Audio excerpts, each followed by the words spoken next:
Dikisahkan dua orang laki-laki bekerja keras membuat sebuah perahu. Ketika sedang sibuk bekerja, mereka berdua menemukan rayap di sebuah papan. Salah seorang dari mereka kemudian ingin membuang papan itu, tetapi temannya melarang. Dia berkata, "Kenapa papan ini dibuang? Kan sayang. Lagi pula tidak ada masalah, cuma kena rayap sedikit saja." Karena tidak ingin mengecewakan temannya, papan yang ada rayapnya pun digunakan untuk membuat perahu. Selang beberapa hari, perahu pun selesai dan sudah bisa digunakan untuk melayari lautan. Tapi beberapa tahun kemudian, rayap-rayap itu ternyata bertelur dan menetas. Rayap-rayap itu kemudian menggerogoti kayu kapal.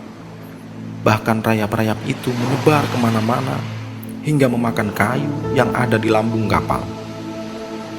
Kapal terus digunakan dan tak seorang pun sadar, hingga akhirnya kayu-kayu perahu itu pun mulai keropos.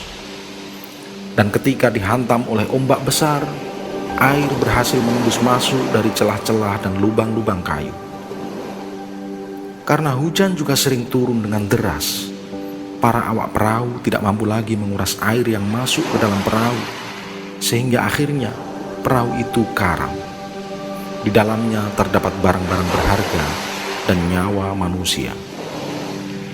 Sahabatku, kalau saja kita sadar bahwa malapetaka besar ini sebenarnya berasal dari hal yang remeh dan tidak berharga, seperti papan yang sudah kena rayap.